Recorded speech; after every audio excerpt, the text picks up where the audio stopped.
녹화를 좀 하겠습니다. 여러분 반갑습니다. 다시 하려니까 너무 어색한데 그 제가 동서대학교, 부산디지털대학교, 경남도립대학교에서 수업을 하고 있는 김성윤 강사라고 합니다. 다시 한번 만나 뵈서 반갑습니다. 벌써 9월입니다. 참 시간이 빠르고 벌써 2023년이 벌써 3분의 2가 지나갔습니다. 이제 올해도 얼마 남지 않았고 저도 이제 좀 있으면 마흔이 되는데 이제 마흔이 되는 거에 대한 두려움이 있습니다. 그래서 어떻게 해야 될지 참 막막하긴 한데 어찌 되었든 또 남아 있는 시간을 잘 준비해야 되지 않겠습니까? 그래서 제가 이번 시간에는 동서대학교, 부산디지털대학교, 경남도립남해대학교 학생들을 위해서 이 유튜브 영상을 찍습니다. 그래서 여러분들이 같이 이걸 찍으면서 저한테 궁금한 점이나 혹은 여러분들이 참고할 만한 부분이 무엇이 있는지를 저와 같이 좀 얘기를 나눠보도록 하겠습니다. 아까 10분 정도 촬영을 했는데 제 목소리가 안 들어간 것 같아요. 그래서 이런 좌절스러운 경우가 있나 싶어가지고 그래서 하여튼 지금 목소리가 잘 들어가네요. 그래서 이제 리포트하고 평가 방법에 대해서 좀 얘기하도록 하겠습니다. 자, 동서대는 한국의 문화유산이라는 강좌입니다. 저는 이거 리포트를 무조건 답사를 갔다 오라고 예전에 했었는데 지금은 그렇게 하면 안 될 것 같아요. 왜 안 되냐면은 그 답사라는 게 처음엔 제가 시켰어요. 뭐 가까운 박물관이라도 가라 이랬는데 학생들이 이걸 너무 부담스러워 하더라고. 뭐 저는 그게 그렇게 부담스럽나 싶은 생각이 들지만 학생들 입장에서는 돈도 돈이고 또 아르바이트 한다고 시간 없는 학생들한테 너무나 큰 부담이 되는 것 같더라고요. 그래서 이제 리포트 양식을 좀 바꿔가지고 어떻게 하냐면 자 봅시다. 이제 우리가 여행을 가는데 여행도 여러 가지 여행들이 있어요. 말 그대로 요새 트렌드 중에 호캉스라고 있다대요. 호캉스, 호텔에서 그냥 쉬는 거 이런 것도 있고, 그 다음에 단순하게 뭐 그냥 어디 뭐 풍경 보러 가는 것도 있고 뭐 이렇잖아요. 근데 이제 답사라는 건 무엇이냐면은 뭐 간단하게 얘기를 하면 공부를 위해서 여행을 가는 거예요. 그래서 그 공부가 무엇이냐? 바로 역사 공부죠. 역사 공부. 그러니까 이런 거를 뭐라고 하냐면 역사학과에서는 문화재 답사라고 하는데, 근데 옛날에는 제가 이거를 시켰는데 이제는 그렇게 안 하고 어떻게 하냐? 이런 겁니다. 답사 계획서를 작성하는 겁니다. 그러면 자, 우리가 예를 들어 여러분들이 검색을 해보겠죠. 혹은 검색 혹은 수업을 듣는 과정에서 지역을 설정할 수 있겠죠.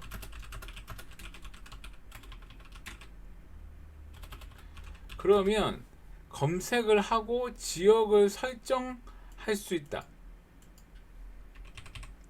그러면 지역을 설정하는 과정에서 왜 이 지역을 설정했는지 그거에 대해서 얘기를 해야겠죠. 그리고 저는 이제 문화재 답사를 혼자서도 가고 그랬었는데 아무래도 우리나라 사람들은 혼자 여행하는 거에 익숙하지 않잖아요. 그러다 보니까 뭐 가족하고 갈 수도 있고 뭐 이성 친구랑도 갈 수도 있고 아니면 동성 친구랑도 갈 수가 있고 뭐 이렇게 이유가 있잖아요. 그럼 이 친구랑 왜 같이 가려고 하는지 그거에 대해서도 설명이 또 필요하겠죠.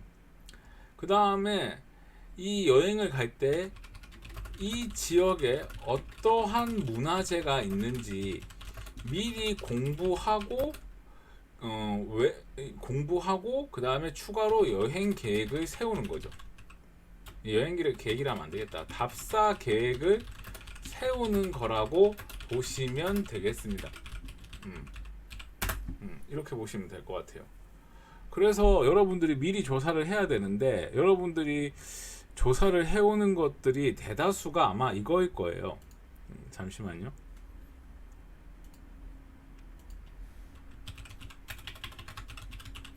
나무 위키를 많이 들어가시더라고. 나무 위키에 들어가서 경주 부석사 경주 부석사가 아니고 경주 분황사 이렇게 치면 이렇게 뜬단 말이죠. 그죠? 그러면 여기 있는 거 하나 클릭을 해서 요렇게 해서 복사하기, 그 다음에 한글 파일로 가서 붙여넣기, 이렇게 리포트를 내는 학생들이 많은데 주의사항을 좀 얘기해 주면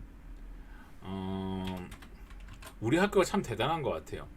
이 동서대학교하고 부산 디지털대학교는 학생들이 어느 사이트에서 인용했는지가 다 나옵니다.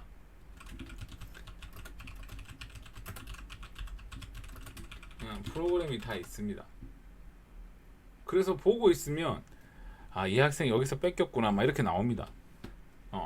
근데 여러분 이거 솔직히 그렇잖아요. 이렇게 해가지고 뺏겨서 내면은 그러면 안 뺏기고 열심히 한 학생하고 이렇게 읽어보면 다르거든요. 읽어보면 다릅니다.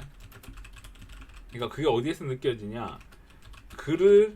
우리나라 사람들은 글 쓰는 능력이 떨어져요. 그래서 글 쓰는 능력 또는 글을 풀이하는 능력, 그게 바로 어디서 나오냐, 이제 리포트에서 많이 나오는데 여기서 읽어보면 이제 티가 나는 거죠. 그러면 내가 글 쓰는 능력이 부족하더라도 진짜 노력한 학생과 틀리더라도 노력한 학생과 그냥 컨트롤 복사해서 붙여 넣기 한 학생하고 누구한테 점수를 줘야 될까요?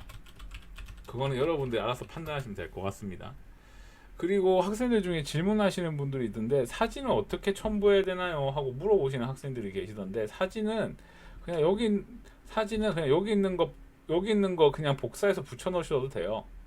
이런 거는 제가 상관하지 않습니다. 그래서 복사해서 붙여 넣기 하면 되고, 그 다음에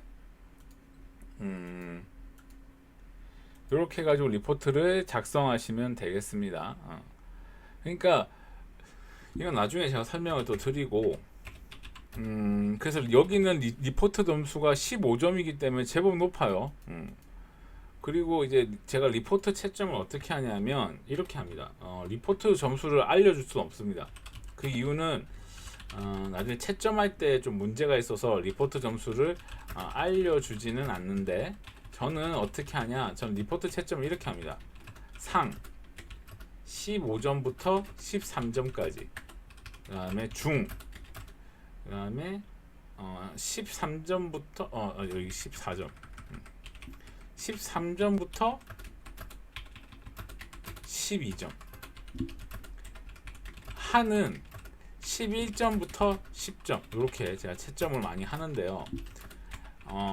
내기만 해도, 그러니까 제출만 해도 보통 10점을 받는데, 내가 역대급 최악을 만났었는데 요렇게 해가지고 이걸 복사해서, 자 뭐 예를 들어 역사학과, 내 학번이 어떻게 되지? 2004, 1010, 01, 뭐 10이 뭐지? 하여튼 이렇게 해가지고, 이렇게 해서 김성윤 해가지고 진짜 리포트 이렇게 세 줄 낸 학생도 있더라.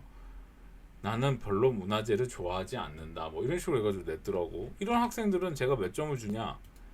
한 6점 줘요. 이거는 괘씸죄에 해당하거든. 하여튼 그렇게 보시면 될 것 같고, 그 다음에 우리 부산 디지털대학교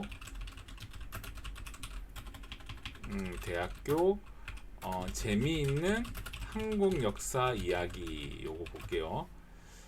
참 요거 얘기는 안 해줬네. 시험은 우린 다 객관식입니다. 시험은 객관식.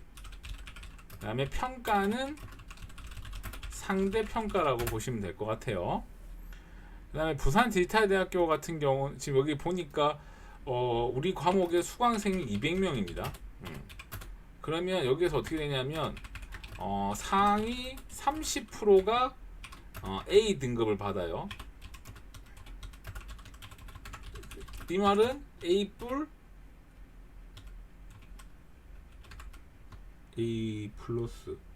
플러스가 15%, A 제로가 15% 이렇게 만든다는 얘기겠죠. 그리고 중간 중간층은 한 B 등급, B 등급은 약 40%가 받을 수 있습니다. 이렇게 보시면 될 것 같고, 수강생이 200명이니까 한 20 몇 등까지는 A를 받겠네요. 그렇게 보시면 될 것 같고, 그 다음에 우리 부산 디지털대학교의 재밌는 한국 역사 이야기는 수강생이 내가 알기로 수강생이 몇 명이더라? 230 몇 명, 240 몇 명인가 그렇더라고. 그래갖고 이거 분반을 했어요, 여러분. 분반을 해가지고 A 반이 100명, 내가 알기로 B 반이 140명인가 그렇게 되더라고. 이렇게 분반이 됐어요, 여러분. 그래서 A반 같은 경우는 A반은 그러니까 우리가 30%만 A를 준다고 했을 때 A반은 30% 30등 안에 들어야지 A를 받겠네요. B는 40등 안에 들어야 A를 받겠네요. B반 같은 경우.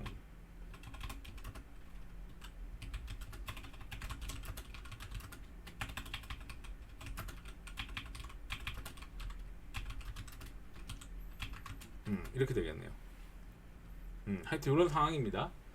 그래서 제가 이제 뭘 얘기할 거냐면 이제 리포트에 대해서 또 얘기를 할 건데, 리포트는 지금 고민하고 있고, 일단 리포트는 10점이에요.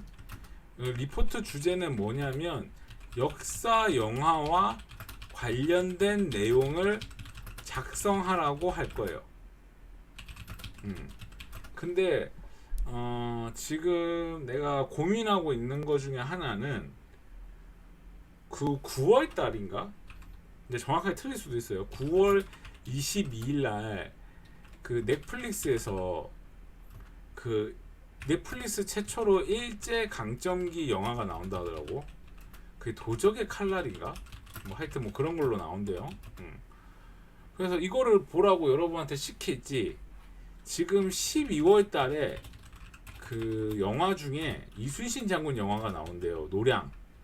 감독은 김한민 감독님. 영화 명량하고 한산 제작하셨던 감독님이죠. 이 영화가 나온다 해서 어떤 거를 여러분한테 시켜서 보라고 할까라고 지금 고민을 하고 있습니다. 어찌됐든 간에. 근데 뭐 요새 뭐 다들 OTT는 다들 가입돼 계시지만 넷플릭스 영화를 넷플릭스에 또 가입 안 하신 분들도 있잖아. 그래서 제가 지금 좀 고민이 약간 됩니다. 그냥 그렇게만 알고 계시면 될 것 같아요. 시험은 제가 고민하고 있는데, 시험은 되도록이면 객관식으로 제가 진행을 할까 하고, 중간고사 30점, 기말고사 30점 이렇게 진행을 할 생각입니다. 여기에 있는 내용은 동서대학교 남해대학교 학생들도 요걸 낼지 지금 고민을 하고 있어요. 똑같은 내용이라고 보시면 될 것 같아요. 그 다음에 여러분들이 나한테 많이 물어보는 것 중에 하나가 요 최근에 교재를 사야 됩니까? 라고 물어보시는 분들이 있던데, 한국의 문화유산이라는 과목을 듣는 학생들은 굳이 교재를 안 사도 되고, 물론 제 수업은 다 교재를 안 사도 됩니다. 근데 이제 역사에 관심이 많으신 분들은 저한테 어떤 책을 사보는 게 좋냐라고 물어보시는 분들이 있는데, 저는 개인적으로 좀 세 권의 책을 좀 추천을 할까 합니다. 오늘 먼저 요 책, 부경대학교에서 나온 강의실 한국사라는 책입니다. 이 책은 부경대학교 교수님들이 그 부경대학교 역사학과 학생들을 가르치기 위해서 만든 책이에요. 그래서 좀 간단하게 나와 있더라고요. 그래서 요 책을 좀 보시는 거는 좀 저 개인적으로 좀 추천을 하고요. 그 다음에 나는 뭐 기본적으로 역사에 대한 지식도 있고 나름 좀 공부 좀 했다. 난 좀 했다. 이런 분들은 요 책, 시민의 한국사라는 책입니다. 물론 그 뭐 인터넷에 나오는 유명한 강사님들께서 요 책을 많이 추천을 했어요. 한영우 선생님의 다시 찾는 우리 역사라는 책인데 그 얼마 전에 돌아가셨죠. 얼마 전에 돌아가셨는데 그 이 한용우 선생님 같은 경우는 우리나라 역사 학자 1세대입니다. 1세대. 1세대라고 볼 수 있는데 이분의 역사를 공부했을 때가 1950년대입니다. 그러다 보니까 이 1950년대 일본에서 이제 본격적으로 식민사학이 이제 식민사관을 또 다시 부활했던 시기거든요. 그러다 보니까 이분들이 그런 거에 대항하기 위해서 그 대항하기 위해서 민족주의 역사관을 많이 내세웁니다.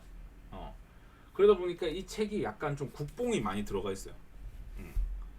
그래서 제가 1학기 때 경남대학교 학생들은 제가 1학기 때 이걸로 가르쳤다가 근대사는 그러니까 전근대는 좀 국뽕으로 가도 괜찮지 않을까 해가지고 이렇게 갔다가 이제 이번 학기부터 근현대사를 가르치는데 근현대사는 조금 더 다양한 관점이 필요하겠다 해가지고 이 책으로 바꿨습니다. 시민의 한국사로. 그래서 1권이 있고 2권이 있는데 이제 그동안 한국 역사학회에서 공부했던 내용들을 좀 정리를 한 책이다 이렇게 보시면 될 것 같아요.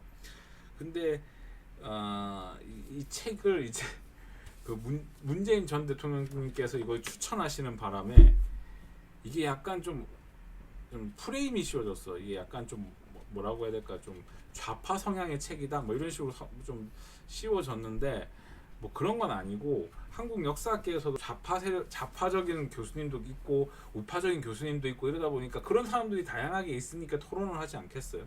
그래서 그런 것들을 이제 모아놓은 책이다 이렇게 보시면 될 것 같아요. 그래서 자기가 좀 역사를 좀 공부했다 그러면 이 책을 보시는 걸 좀 추천을 드리고요. 그 다음에 영화를 보고 분석하는 걸 자기가 너무 좋아하고 재밌어한다 그러면은 여기 김정미 선생님이 쓰신 한국사 영화관이라는 책입니다.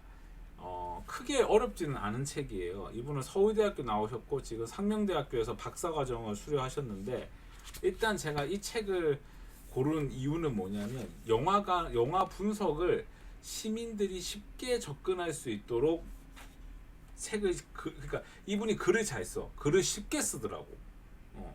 그래서 내가 학생들한테도 항상 얘기하는 건데 리포트를 쓸 때 자기가 읽어봐도 뭔 말인지를 모르는 경우들이 있어요. 그러니까 어떤 경우냐면 리포트를 쓸 때 그냥 리포트 이렇게 써.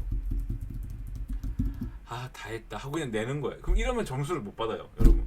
그러니까 리포트를 이제 여러 번을 읽어봐야죠. 그러니까 그걸 그러니까 이런 걸 뭐라고 하냐면 글을 쓸 때 남이 읽어도 이해가 되게 써야 된단 말이에요. 이게 뭐야 이렇게 하면 이제 안 되는 거죠. 그런 부분에서는 이분이 진짜 글을 잘 쓰는 분이에요. 그래서 우리나라에 있는 영화, 그동안 나왔던 영화를 시대별로 분류해 가지고 이 책을 쓰셨는데 이게 전 근대가 있고 근대가 있어요. 뭐 대표적으로 이름 주제도 되게 잘 들. 하늘 아래 하늘을 우러러 한 점 부끄러움 없기를. 동주. 영화 동주를 이제 분석한 거죠. 그래서 이 책을 저는 좀 많이 추천을 하는 편입니다. 개인적으로. 그래서 이 책을 이렇게 보시면 될 것 같습니다. 그리고 얼마 전에 그 몇몇 학생들이 저한테 그 제가 만든 제본책을 어디서 구할 수 있냐고 많이 물어보셨는데 지금 제본책 접수를 저희 학교 사이트로 받고 있거든요. 그래서 다음 주 수요일까지 제가 한번 접수를 받고 학생들 좀 명단이 추려지면 제가 금요일 날쯤에 보내도록 할게요. 그래서 여러분들이 최소한 추석 전에는 좀 받을 수 있도록 제가 노력을 하고자 합니다. 지금 몇 명이 3명이 들어와 계신 거 4명인가 3명이 들어온 것 같은데 한 명은 내가 접속했고 한 명은 우리 가족 중에 한 명이겠네요. 어찌됐든 저찌됐든 간에 여러분들 다 그 비대면 수업을 듣는다는 것 자체가 집중하기가 어려운 부분도 분명히 있습니다. 그리고 또 하나는 무엇이냐면 얼마나 바쁘면은 비대면 수업까지 들어가면서 공부를 하십니까? 얼마나 힘들어요. 그게 결코 쉬운 게 아니라고 저는 생각을 합니다.